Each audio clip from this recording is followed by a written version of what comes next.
Hey guys, it's Lane here with HobbiesofaMan once again, and today we're going to be talking about the last arc of the One Piece live action show, episodes 7 and 8.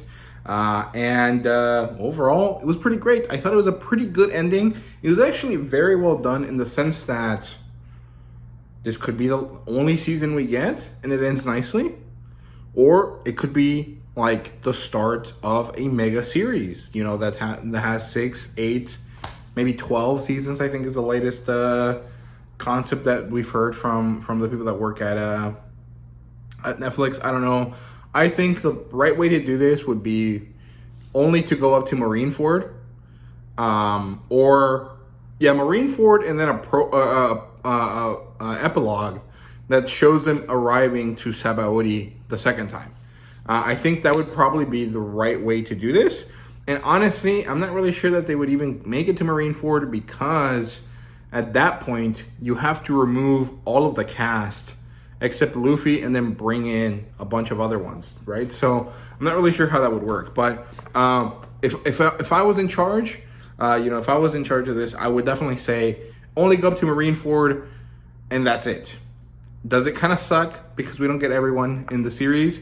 Yes, but also that's still going to be like 6 or 7 seasons. That would be a lot. There's no way that anyone is going to agree to basically make their whole life be a genre fiction show, right? Like, I don't see that happening. And so I think only up to Marineford would be the right thing to do. But that's not really here or there. This is all about East Blue right now. So, yeah.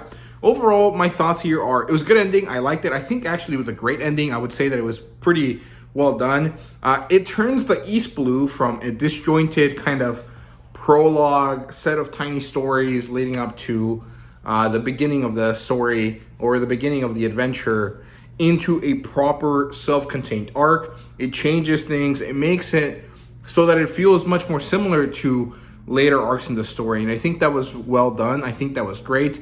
It changes things, 1, so that it's better for television, but also 2, so that there is a certain level of consistency that can be achieved across the seasons. And also what it does is makes it so that it doesn't feel like a procedural CW type, like Monster of the Week type show, because it could easily do that if it didn't bother with connecting Arlong from the beginning of the story to the end of the story, right? And so I think it was very effectively done. And everything that they did was, broadly speaking, good. There's nothing that I think is bad, but there are definitely things that I think could have been better. And we're going to talk about that later on. I'm going to do a separate video where I do a full series review, where I just talk about the good, the bad, and kind of the things that could have been better. And we kind of just go over my thoughts of the series, some of the things that didn't work for me, some of the things that did. And maybe it'll be more detailed than some of the videos I've done already. Maybe it'll be less detailed. I'm not really sure. Because I feel like I might have to watch the series again in order to do that video. And I've already watched the series twice. So, repeat viewings sometimes make you like a series more, and sometimes they make you like it less. So it really depends on how I'm feeling. But I know that this year, at least, I'm going to probably watch the show one more time when I go home for Thanksgiving, and hopefully wrangle my parents and my sister into watching the show so that they can appreciate One Piece as well, right? So, yeah, overall, I think it did good in bringing all of these disjointed stories into a single chronological through line. So that works well. Now, getting into the rundown here, the first episode, episode 7, starts on the sea to Konomi Islands. They have a cute interaction here between Luffy and Sanji that I really love. I think they're playing up Luffy's connection to Sanji a lot in this show, and I think it works really well. And also, it makes it so that you can actually appreciate Sanji a little bit more, because one of the key characteristics of Sanji is his kindness and his innate goodness that he takes to an extreme level when it concerns women, right? But in the live action show, because they're not going that super simp route that the manga does, they're able to tone it down a little bit and make his other side shine, his more wholesome side shine, and I like that a lot. I think it's really, really good. I like him a lot. I think Taz Skyler does a great job of it. So, yeah. Then we get Zoro interacting with Buggy, and I don't know when this happened, but I do have a memory of Buggy being in a bag with the crew, and I'm not sure when this happened. I feel like I read it in like some fan fiction, in the last couple of years since I started reading the series. And I just can't remember what it was because, I'm not someone that does read fan fiction all that often. But when I do, I usually try to find something that is related to whatever I'm currently really interested in. And for the last couple of years, that's been One Piece, right? So I do remember, I think I do remember reading a One Piece fan fiction that had Luffy carrying Buggy in a sack on his side. So to me, a lot of what was happening right now felt really familiar in a good way, and I liked it. And it was also really funny. It was actually kind of ridiculous that Buggy was singing like a sea shanty type thing, but it was about Nami, and it ends with him saying that you can't deny she has a big ass or something like that. I thought that was fucking hilarious. I don't think my roommates picked up on it, but I thought it was so funny. But it is kind of odd and it's kind of weird, but I liked it a lot. I think it's good. Then we get to start to Nami's backstory, and it works out pretty well. I think it's good. Then we transition into Nami being an adult, and I actually do this a lot in these two episodes. This kind of like Nami as a child into Nami as an adult at Arlong Park, kind of reliving her trauma constantly, and I think it was well done. Then we have these interactions between Nami and the pirates that are kind of interesting because some of the Fishman pirates seem to not like Nami, and some of them do seem to like her. We don't have the kind of relationship that she had with Chu, or sorry, not with Chu, with Hachi, but Kurobe kind of makes Kurobe and Chu together kind of make it clear that not every Fishman hates Nami, and I think that's good. I like that. Also, Chu's vibe, very weird, but I like it a lot. It was very interesting to look at. And I like that they kept his powers, and they made his powers slightly more interesting by making it him drinking wine, and then using the fact that it's a liquid to use his Fishman powers on it. So I thought that was cool. Then we have Garp at the Baratie, and a lot of people complain about this part of the story, and I asked my roommate about it today, what do you think about the plot line with the Marines? And he said it was generally good, but it did feel a little bit distracting because ultimately they were not that important to him. Like, he didn't care too much about them compared to everyone else. There was a little bit of an uptick in interest, according to him, when he learned that Garp was Luffy's grandpa, but it wasn't exactly, great, or it wasn't exactly like super important to him because ultimately he didn't really like Helmeppo. Like, he thought he was a good actor and he did his job well, but he didn't like that character. And I definitely understand that. As someone that is very much just happy to have One Piece, I was pretty happy with Helmeppo, and I actually really enjoyed the relationship between Garp and Zeph here, where Garp and Zeph sit down to talk as Zeph manages to get Garp interested in some stakes to stall him, so that, Luffy and the crew can go do what they have to do. And I really like, that Zeph, as I was saying, I like that Zeph is interested in Luffy, or is actually like attached to Luffy in some way. He's like, okay, this kid's taking care of my son, so I'm gonna protect him. I'm gonna live by the code, as it were, and make sure that this kid gets as far as he can, and I'll do my part by stalling this guy, right? And he learns that Luffy and Garp are related pretty quickly, and I think that's just because he knows Garp's name and he knows Luffy's name, so he brings it all together. It makes sense, and it works out pretty well. The crew arrive at Cocoa Village. We get to see Nami again. We get to see more background of her story. And then the crew goes and talks to Nojiko, who, very differently from the manga here, actually doesn't know that Nami is trying to earn money to save her village. So, why did they change this? I think it was mostly for linearity, for making it easier for the audience to understand it. Like, it's not necessarily any different from just having Nojiko explain it to the crew, but the thing is that we haven't really seen Nami be good necessarily so far.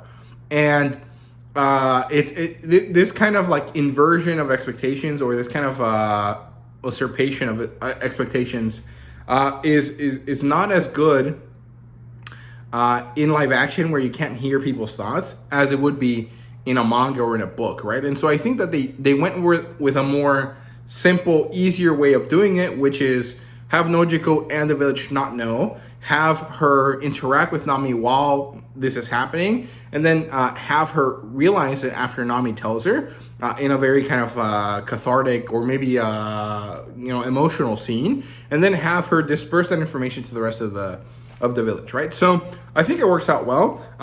It does change the dynamic between the sisters a little bit. It makes it a little bit more antagonistic. It also minimizes some of the authority, or the autonomy, I think is the right word, that the villagers had.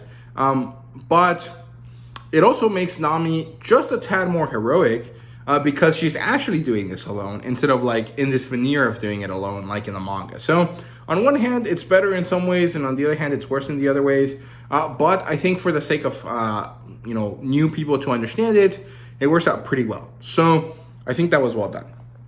It's not my favorite change ever, but it's not a consequential enough change that it bothers me all that much, right? So then we see Nami go to Arlong, who are basically having a rave at Arlong Park, which I think is interesting. I do like the music that they use for Arlong, but I'm not really sure that type of music fits necessarily with the other music of the series. So far, we've had really nice orchestral, kind of like old school feeling, very, very diverse, but kind of old school feeling music. And Arlong's very modern, like hip hop, R&B type vibe is good. It sounds nice. I like how it sounds, but it's just a tad too distracting for my taste. Like it's a little bit too much in my opinion. I think would have been better if they really wanted to play with that angle that the fishmen are directly referencing black slaves, African American slaves, specifically from like the American perspective, because Oda didn't necessarily talk about slavery specifically from like a black coded kind of vibe, but from the American perspective, and actually I would say from the Western perspective, that is like the biggest like version of slavery that we are aware of, the biggest kind of like cultural zeitgeist version of slavery that we know. And so I think it makes sense for the broad Western audience to make it clear that this is like an analogous race to black people. And this is kind of like sensitive, but I think they did that well. However, instead of going with R&B and like hip hop type of beats, I think what would have been better to keep it more traditional, make it a little bit more old school, and make it fit with the rest of the music. I think what would have been better is if they went with Caribbean style music, or maybe a little bit more like traditional African music of some sort. I think Caribbean would work best because it does have that kind of like oceany piratey vibe, because the Caribbean is where most of that stuff happened in real life, but also it does introduce a certain level of cultural identity that is still relevant to the cultural issues that they're kind of dealing with, right? So the representative issues that the fishmen kind of are representing, right? So I would have preferred that more Caribbean style music, or maybe Brazilian style music would have been a little bit more fitting for my taste. But that being said, in a vacuum, that music is great. Like, I really like it. It looks really, it sounds really good. And the way that it plays into Arlong Park works well for me as well. I like that. It's a little bit of a clash there, but it is what it is. It's too late to change it, so it's fine. Then Nezumi shows up. He talks to Arlong and Nami, and then Arlong, of course, sends him off to get Nami's treasure, since he knows that she finally has enough to buy back her village, and he doesn't want that because Nami is a key component in his plans, and he can't remove her from himself. He can't get rid of her because she is so meaningful to his stuff, right? So, yeah. And then we get Belmare's that scene, which was really, really good. I really liked this story. This is one of my favorite kind of backstories in the manga, at least in the early stories, in the early sections of One Piece.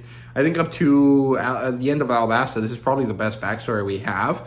But they did change it a little bit, not exactly, but just a little bit. And I think that the changes were better for general audiences. I didn't really care one way or the other. I think it worked well. But I do think that Belle Mare could have been just a tiny bit more badass than she was here, because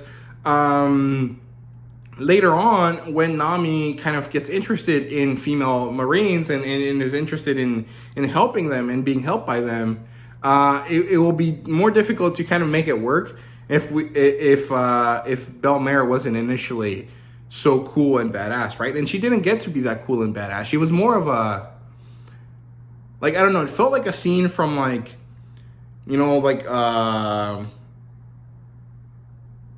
Twilight or something. Like, you know, they pull up to a Pacific Northwest home, and then some, like, you know, woman that's mad at some dude pulls out her gun or something. Like, it felt like that. But I don't know, it's not that big of a deal, right? But the scene was still good. I like that they gained reconciliation before Belle Mare died, because I think that was meaningful. Then Luffy and Zoro talk. I don't really remember about what at this point. It's been a few days since I watched this episode. But they have a chat. I think it's mostly about what to do about Nami, you know, how they're going to deal with it. But I can't remember. We get to see Helmeppo and Kobe getting a drink. We get to see Kobe tell Helmeppo the truth. You know, Luffy and Garp are related. And he says one of the funniest things I've heard him say in the whole series, which is like, I should have known by the way they both love meat. Like, that's such a stupid thing to say, but the way he says it is so funny. And the way that he just kind of like, you know, blurts out everything. And Helmeppo's like, oh, what the fuck, bro? That was not what I was expecting. I really like that. Then they get the information they needed by accident, because the bartender tells them after they negotiate with him a bit. Then we get Arlong and Nasumi again, and they talk about Jinbei, which is great. I fucking love Jinbei, man. He is the best. I really want him to show up as soon as possible. Of course, it might not be possible for him to show up at all, depending on how many seasons we get of the show. But the fact that they mentioned him was wonderful. I was waiting for that the whole season, because there's two warlords that get mentioned in East Blue, Jinbei and Mihawk, and we got to see a badass, you know, situation with Mihawk.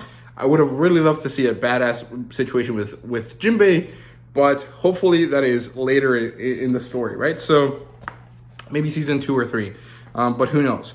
Then Nami goes to dig up her stash, and she gets confronted by Nojiko, and then Nezumi takes all this money, and of course, then we have Nami breaking down, hating her life, you know, being angry at Arlong, stabbing herself constantly, and then Luffy putting his hat on her. And in general, the scene worked well. I did almost tear up here, and I think that in a later viewing, I might actually tear up. You know, now remembering all of the feelings that that were brought on by early One Piece. But some of the ways that they shot Luffy made him look a little bit wonky, because it was like an upwards view. It does kind of look like what Nami would be seeing of Luffy, but I think that they could have done a little bit better job at maybe changing the angle so that it's not as likely to be Nami's viewpoint, but to make it so Luffy looks better. On one hand, I think that they were trying to stay as true to the manga as possible. On the other hand, I don't think that perspective works in live action, and I would have liked to see them change it. Maybe if we get an extras episode, some sort of episode where they show, deleted scenes and stuff, we might get to see a different version, and we might know if it was better or not. But overall, I think the scene worked. I do think there were some small technical issues with the way they chose the shots, the angles of the shots. But Nami breaking down, hating Arlong was great. Luffy accepting, the charge that Nami gave him, help me, was good. He did the thing where he says, of course, 3 times, which is not really my favorite way of doing it, but it works out well. And I'm curious to know if Iñaki Godoy started filming these scenes, or if they did these scenes at the end. I don't know if they shot chronologically or not. I doubt it. They probably shot the most expensive, biggest parts first so that they could work on that at the beginning. But if that was the case, I do think that this is before Iñaki Godoy fully got into the role of Luffy, which he seems to have hit his stride with in episodes 4 and 5 and 6. So I'm curious to know what the pacing for that was and how it happened, because that might actually help me deal with some of the less than perfect acting from Iñaki Godoy, because that is really one of my small complaints here, is that Iñaki Godoy does embody Luffy very well, but between the fact that he probably doesn't know that much English, beyond your basic talking point things, and the fact that he's a young actor, it does seem like there could have been a little bit more time, a little bit more polish to some of the scenes that he has, right? But let's moving on from that onto episode 8. Overall, really good episode. I actually think that episode 7 and 8 are my favorite episodes. But I do think that if we're only talking about one episode specifically, probably episode 6, where Mihawk and Zoro fight, was probably my favorite episode, and where Sanji talks about, or actually that might have been episode 5, I can't remember, but whatever episode Mihawk and Zoro fight, that's probably my favorite episode. But my favorite arc is definitely this last one here, at least so far, or at least currently. But really good episode. I like it. I think that the Garp storyline that we have here is good. The ending with Garp is not the best, because I think that the fight lacked information, lacked knowledge from the viewer to make it easy to understand why this fight was going on. But that's at the end of the episode, so we'll come back to it. But Luffy says, yeah, no problem, we're going to take care of it. He does a little bit of a walk to Arlong Park type scene, which I'm happy they included, but I don't think it's essential to the story, because it's not actually something that happens in the manga. So I think that they really made their choice here to add this, because it is by far one of the most loved scenes in the anime, and so they decided to include it. I think it was fine. But I don't necessarily think they needed to do so. And if they did, they should have done a better job at doing it, because it works out well. It looks nice. There's this nice moment where Luffy says, "Are you guys ready?" And they all say right. And they do the samurai, Western thing where they show the different views of all the characters that I liked a lot. But there wasn't enough walking to Arlong Park to satisfy me, right? Then they go to the village. The village is razed to the ground, and the villagers are getting ready to fight. Nami is upset. She's like, guys, you guys will not be able to deal with him. Please let me and the crew do it. Stay away. I don't want you guys to get hurt.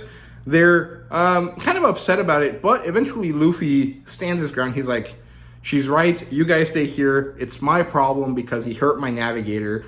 I'm about to go lay down the law, right? And so they go, and actually, I think Usopp starts the fight by dropping all of his smoke bombs on the ground, and this starts the fight. Chu yells out, they're about to board us. Prepare to repel them, which is fun and interesting, but also I think the dialogue working here could have been tweaked a little bit, because that is a very long thing to say that maybe wasn't necessary. It could have just been prepare to defend yourselves, or we're getting attacked, or something like that. Something easier to say, so that you didn't have to, one, focus so long on this crazy blowfish guy, but also so that it was more phonetically pleasing. So I'm not really sure how to feel about that, but it works out well. I like it. Luffy and Nami go straight to Arlong Park, to the building, to the map room, where they start their confrontation with Arlong. While outside, there's a nice big army of dudes, of fishmen, all in interesting prosthetic gear, fighting against Usopp and Sanji and Zoro. And Sanji and Zoro are doing most of the work, and they're doing great. I love this. The fight scenes in this episode were all pretty dynamic, pretty awesome. And the one thing I loved about it was that there was very minimal shaky cam. The camera wasn't going all over the place. And there was also not that many cuts. It was pretty clear that everything was happening more or less in real time, or the cuts were so good that they were barely noticeable, except for one moment that I'll talk about in a minute that involves Sanji, but I think it works out well if you think about what's happening. But as Sanji and Zoro are fighting, and they're actually kind of interacting with each other as well, which I think is nice and fun, Usopp manages to get Chu mad at him and then runs away. And so Chu and Usopp go into the forest, and we get Usopp's moment here where, after some intelligent games between him and Chu, and eventually dealing with the fact that Chu is significantly stronger than him, he comes up with a plan. He's going to use his little fire star to attack Chu, hit the glass bottle that he has with alcohol, which is then going to incinerate itself and hopefully hurt him. And so this is what happens. It works out really well. I think they could have done a little bit of a better job here at displaying Usopp's cowardice in a much better way. Like, on one hand, Usopp should have not have left if Sanji and Zoro didn't leave. But on the other hand, if this like giant fish man is chasing you, you're gonna run away regardless, right? So like, it works out well, but it doesn't really clearly read as Usopp's a coward, so he left. It reads more as like, this is what happened here, and so Usopp ran because it's the best option, right? But he manages to do a good job here. He gets rid of Chu, and he returns to the battle, where actually the battle is basically over because Zoro and Sanji have managed to basically get everyone out of the way. They had a final confrontation with Kurobi that was pretty good. I like Kurobi's vibe, but they did skimp out a little bit on the fishman karate thing. I would have liked to see some sort of like echolocation type vibes when he hits things. That might have been a little bit too cheesy and maybe too similar to some of the stuff we saw later. So maybe that's why they didn't do it. But there could have been some sort of vibe to indicate that he was doing, actual fishman karate instead of just karate moves, and he happens to be a fishman, right? But the one scene that I don't love, that I actually think makes sense if you think about it, it just doesn't look that great, is when Sanji uses all of his special Frenchman moves to beat Kurobi. The last one being mutton shot, or mutton chop, I think is what it was, to, smack him into the bar, right? The thing is that it looks like he attacks, and then we get the response, and then it cuts back to him where he attacks again, and it's just like setting and resetting the scene a bunch of times. However, what this is trying to convey is, in a very like anime manga style, is like the quickness of all of these things, right? It's a very nice style. It looks really nice in manga and anime because of I think it has to do with the frame rates actually, and the way that you kind of interact with stuff like that. I'm not really sure though, but I do think it has to do with that. Whereas here in the live action, because of the cuts being so visible, it makes it look less impactful. What could have been better, in my opinion, was more of a Naruto approach, where you see him attack once, and then you see a cut somewhere else from a different angle, and then another cut from a different angle, and still have him do different dynamic moves, one after the other, by changing the angles, being shot instead of just changing from one side to the other side, right? So I don't know if I explained that well, but hopefully you guys understand what I'm saying. And I think that would have been better, but ultimately it's not that big of a deal. It's good. And as this is wrapping up, Luffy is still fighting Arlong. He managed to get Nami away to safety. She comes back out. She does a funny scene where she completely swerves Sanji to make sure Zoro and Usopp are okay. And then Luffy is inside with Arlong, fighting him. He manages to inflict psychological damage on Arlong, who made this very interesting impassioned speech that I quite like. And again, it does definitely give you that like fishmen are analogs for African American slaves, because the way that Arlong is speaking to me read very much like a preacher type voice, like a black preacher type voice that on one hand was very dynamic and charismatic, but on the other hand is maybe not the best, because you maybe don't want to make your villain be like analogous to a race that has, or a group of people that have so long been mistreated, right? So on one hand there's like a meta issue here, on the other hand it works really, really well, and I like that a lot. And I think that Arlong is actually really, really good. The only complaint I have is that sometimes it's noticeable that even though he's a very large man, he's not actually as large as Kurobi and Chu's actors. And if I remember correctly, in the manga, Arlong is at least as tall as them or bigger, and actually should be bigger in scope because there is that dynamicness of like Luffy being a little guy and his villains being gigantic, right? And I don't think they managed to capture that, but they did capture the charismatic, like, evilness that's understandable of Arlong, especially after you read Fishman Island arc, right? And I guess they also involve some of Hody Jones's vibes into Arlong, and I think that works out well. Luffy inflicts psychological damage on him by making Arlong be partially at fault for destroying his own home, and this works out really well. It makes sense. Luffy then uses his many attacks, specifically Gungam Axe, to bring down the building on them after severely, messing up with the infrastructure.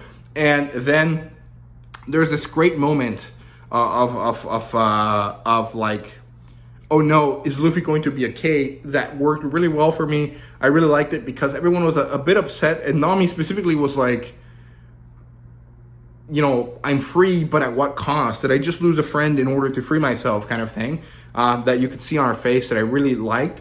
And then Luffy comes out. He makes a short little speech that I think would have been much better if he just yelled woohoo or like I did it or something like that instead of like what he yelled. But then it would have been less, like, on one hand it would have been more nuanced, and on the other hand it wouldn't have been clear that Luffy did it all for Nami, and so I think that's why they chose to do it that way. But honestly, we did it, or I did it, or woohoo, we beat him, would have been a much better kind of way to emphasize Luffy's vibe.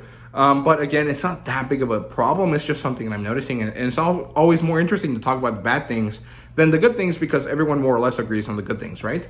Whereas not everyone agrees certain things are bad compared to others, and so I think that's a little bit more satisfying, more fun to talk about, right? So that ends. We get a little bit of a cathartic, like, party moment where everyone interacts, and Zoro and Sanji finally kind of like reach an understanding, especially after the Muten shot thing, where Zoro says a funny line where he's like, yeah, you'll fit right in, because he calls that his finishing moves, and then Garp arrives.